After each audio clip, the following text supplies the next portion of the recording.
We protect our homes with locks, we protect our phones with passwords, but how many of us protect our souls before stepping into a place that's spiritually filthy? The truth is, some places don't just feel heavy, they are. They've been soaked in sins, black magic or whispers for so long that even angels don't enter. But most people walk in with a smile and walk out wondering why everything in their life suddenly feels wrong. They think it's anxiety, a bad dream, a wave of sadness that came out of nowhere. But it didn't. It came from somewhere. In Islam, Allah and His Messenger, sallallahu alaihi wasallam, didn't just warn us about people, they warned us about places. Places that invite jinn, nurture sihr, and spiritually stain anyone who enters them without protection. So today, we're not talking about entertainment. We're talking about exposure, the kind that ruins peace, poisons du'as, and chokes barakah before it even begins. These are 5 places you should never step into casually, because even if you leave the room, some rooms don't leave you.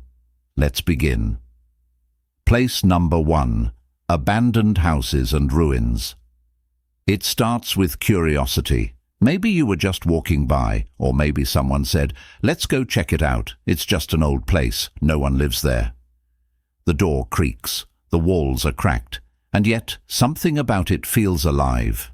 In today's world, we romanticize these places. People take selfies in broken buildings, film vlogs inside haunted ruins. Teens dare each other to step inside for fun. But spiritually, these aren't just empty shells. According to Islamic teachings, abandoned places are often dwellings for jinn, and when humans enter them without protection, without saying Bismillah, without understanding what they're stepping into, they expose themselves to what they can't see. The Prophet Muhammad, sallallahu alaihi wasallam, warned us not to stay overnight in places like ruins or deserted shelters. These aren't just stories, they're signs. Signs that the things we call creepy or vibe killers are actually places where angels don't enter and jinn roam freely. And here's where it gets more real. Ever gone into a place and suddenly felt like your chest got tight, your heart started racing, or you left feeling mentally foggy or emotionally off for no reason? That's not just imagination, that's a sign. You entered a space you weren't meant to be in. But let's push it further. What if the moment you stepped inside, you became a visitor in their territory? What if your anxiety wasn't biological, but spiritual? That house you explored for fun, that vlog you filmed for content, that space you mocked with jokes, maybe it hurt you. Maybe it marked you, because some places don't need to speak to ruin you. They just need you to stay long enough to let the wrong things follow you home. So here's the uncomfortable truth most people never want to admit. You don't need to believe in something for it to believe in you. Some viewers watching this have already been to one of these places. And ever since then, things haven't felt the same. You don't sleep the same. You don't think the same. Your chest stays heavy. Your energy stays low. And your du'as feel blocked. But you didn't connect the dots. You thought it was just stress, just burnout, just life. But what if it wasn't? What if that abandoned house wasn't empty at all? Don't call it a vibe. Don't laugh it off. Some places are empty for a reason, and if Allah made it easy to avoid, maybe that was already a form of protection. Place number 2. Graveyards where shirk is practiced. Not all graveyards are the same. Some carry peace, others carry weight, and some carry the whispers of shirk, where people go to graves not to pray for the dead, but to pray to them. In Islam, the grave is a place of silence, reflection, and du'a for the deceased, not through them. But across the world, there are places where graves have become shrines, and people commit major sins thinking they're doing something holy. Let's be honest, it doesn't always look like shirk. Sometimes it's just a man sobbing beside a grave, begging the one buried to fix his life. Sometimes it's a mother whispering her pain into the soil, hoping her child's grave will intercede. But that's the trick of emotional darkness. It always wears the mask of sincerity. The Prophet Muhammad ﷺ said, "Do not make your houses graves, and do not make my grave a place of festivity, but invoke blessings on me, for your blessings reach me wherever you may be." And he warned us clearly that the worst people are those who turn graves into places of worship. Because when you mix pain with desperation, you stop asking Allah and start asking His creation. And here's the hidden layer. Many of these graveyards where shirk is practiced are not just spiritually corrupt. They become hubs for sihr. People bury taweez, leave hair, drip blood, whisper spells between stones. You thought it was just a visit, a cultural tradition, a story your grandmother used to tell. But some people walk into these places and never spiritually recover. They go in hoping for help and come back with something attached. You don't feel it at first, but suddenly your sleep changes, your risk dries up, your joy disappears. And no matter how many du'as you make, it's like something is sitting between you and the sky. The solution: protect your tawheed. Respect the grave but never elevate it. Love the righteous but never worship them. And always remember, what you call a prayer could be a poison if it's not directed to Allah. There's no barricade in desperation if it makes you forget who your Rabb is, and there's no healing in places that require you to kneel to anyone but Him. Place number 3, marketplace corners, where evil is traded silently. Most people think sihr, black magic, only happens in the dead of night, in the middle of nowhere, by people dressed like horror movies. But the most dangerous kind? It happens in daylight, right next to the fruit stand. In some countries, entire markets have become secret trade hubs for sihr. Behind one counter, you'll find perfume. Behind another, you'll find talismans tied in red thread, inked with foreign symbols. And when you ask what it is, the seller smiles. Just for love, just for protection, just for luck. But you don't realize what you just touched is someone else's destruction. The Prophet Muhammad ﷺ warned us that sihr is one of the 7 deadly sins, and in many marketplaces around the world it's being sold like candy. You think you're browsing, but in reality you're surrounded by the tools of darkness, spells written on paper, whispers mixed into oils, cursed objects wrapped as gifts. And the scariest part? You might not even know you bought something dangerous until your peace is gone, your sleep is disturbed, and your home feels cold, even with the lights on. What most people don't know is that jinn and magicians operate like a business. There's demand, there's supply, and there are locations.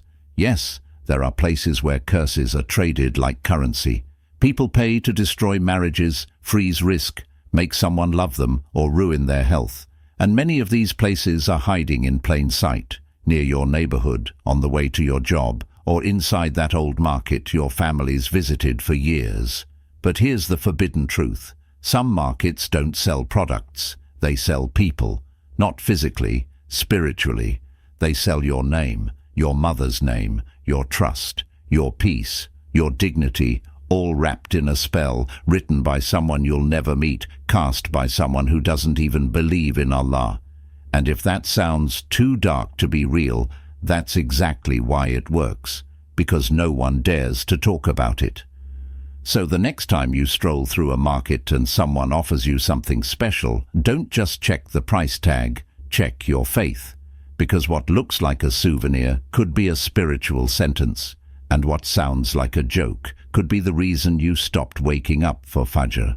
Always remember, the Prophet Muhammad ﷺ said, "Whoever goes to a soothsayer and believes what he says has disbelieved in what was revealed to Muhammad." You don't have to buy it to be harmed. Sometimes you just have to be near it, protect your heart. And when you feel something is wrong, leave, even if you don't understand why. That instinct might be Allah saving you from something you weren't meant to see. Because you can always buy a new item, but you only get one soul. Place number 4, secret rooms in certain spiritual healing centers. It starts innocently. You're going through something. Maybe your health is off. Maybe your marriage is falling apart. Maybe you just feel blocked, and someone tells you about a healer, a guy with a long beard, a woman with spiritual gifts, a place with Qur'anic calligraphy on the walls, soft lights and incense in the air. You walk in, thinking you're entering a place of healing. But what if that center was never built to heal you at all? Here's a bitter truth no one talks about. Not every place that quotes the Quran is safe.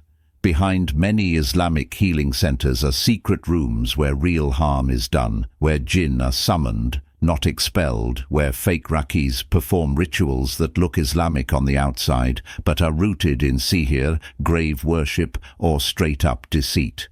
And the worst part, they mix the truth with lies so cleverly that even strong believers can't tell the difference. Maybe they ask for your name and your mother's name, a major red flag.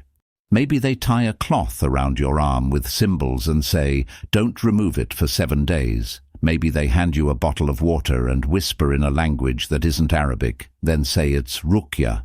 You feel uneasy, but they smile and say, "Trust me, this is powerful." Yes, it is powerful, but not from Allah.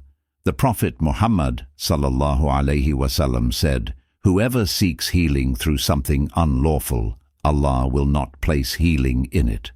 And too many of these centers use Islam like a mask, quoting ayahs while calling on jinn, reciting verses while hiding shirk, and manipulating vulnerable souls who came looking for hope. Let's go deeper. Some of these rooms, hidden behind velvet curtains or locked behind old doors, are where things happen that would horrify you. Animals sacrificed, spells written, dolls pierced, clothes of past clients stored, all under the name of healing. And if you think this only happens in poor villages or obscure towns, think again. These places exist in cities, in suburbs, in apartment complexes, behind halal wellness labels and energy healer accounts with thousands of followers. Because when spirituality becomes a business, the devil signs the lease. So ask yourself, if it's really from Allah, why does it feel like something's hiding? Why the secrecy? Why the coded language? Why the rituals that don't exist in the Sunnah? The Quran is shifa. Real ruqya is clear. And if you ever feel like your body is reacting in pain, your instincts are screaming, or your mind starts to fog in those spaces, leave immediately. Don't wait for logic to explain what your soul already senses, because the most dangerous trap is the one that uses Allah's name while disobeying Him. So before you let anyone touch your head, whisper in your ear, or place anything under your pillow, ask yourself one question. Would the Prophet Muhammad ﷺ recognize this practice, or would he warn me to run? Place number 5. Cinemas, clubs, and concert halls. No one likes to hear this, but the truth doesn't ask for permission. And in today's world, we've built entire buildings, not for healing, not for worship, not even for rest, but for sin.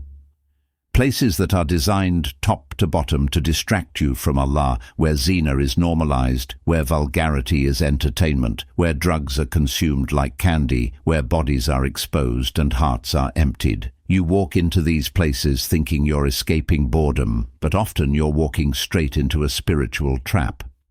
These halls, whether it's a cinema with a screen blasting filth, a club echoing with music and bodies moving without shame, or a concert where the energy feels more demonic than divine, are not spiritually neutral.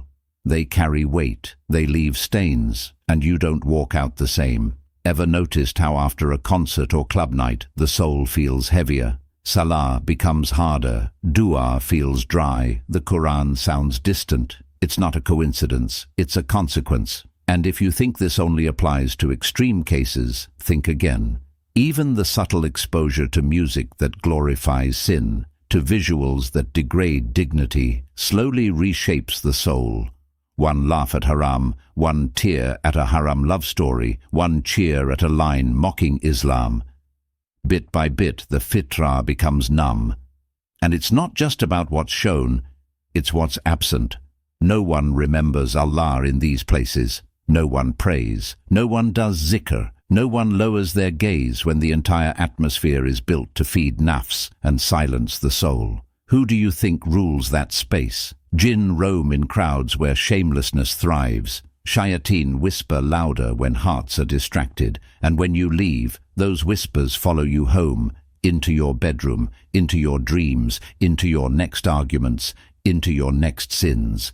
These places become spiritual parasites. They give you 2 hours of thrill and take away 2 weeks of barakah. And even when the movie is clean or the music sounds harmless, ask yourself, would your soul feel proud to be recorded in that moment on the Day of Judgment? So before you follow the neon lights and the booming speakers, pause, because sometimes the most dangerous places are the ones that are trending on your feed. And if you want Allah to protect your heart, protect the doors you walk through, because every space you enter leaves a trace inside you. It's easy to forget how much spiritual damage can come from the places we enter, but the truth is, some doors don't just lead into buildings, they lead into battles. Battles against unseen forces, against whispers, against darkness that follows you home. But Allah never leaves His servant without protection. Allah gave us Surah Al-Baqarah, a fortress. The Prophet ﷺ said, "Do not turn your homes into graves." Indeed, Shaitan does not enter the house in which Surah Al-Baqarah is recited. Allah gave us Ayat al-Kursi, a shield. Allah gave us the last 2 verses of Surah Al-Baqarah and the last 3 surahs, Al-Ikhlas, Al-Falaq and An-Nas, as weapons of light in a world growing darker. So if you've ever stepped into a place and felt something wasn't right, if you've walked out of a building and your heart felt heavy, your dua felt distant, or your sleep was filled with restlessness, don't ignore it. Your soul knows what your eyes can't see. Fill your home with Quran. Recite the morning and evening adhkar. Make wudu before bed. Avoid the doors of sin, and above all, never place your trust in amulets, rituals, or human healers. Because real protection doesn't come from strings, symbols, or secret words. It comes from tawakkul, from trusting Allah alone. When your connection with Him is strong, no jinn, no spell, no darkness can overpower you. The Prophet Muhammad ﷺ said, "Be mindful of Allah, and He will protect you." So take this as a reminder, a wake-up call, and a chance to cleanse your steps before you take the next one. Comment this dua if you're serious about protection. Ya Allah, protect me from every evil I cannot see. And if this video opened your eyes, don't keep it to yourself. Share it, like it, and subscribe for more powerful reminders. Until next time, stay safe, stay aware, and stay close to Allah. Assalamu alaikum wa rahmatullahi wa barakatuh.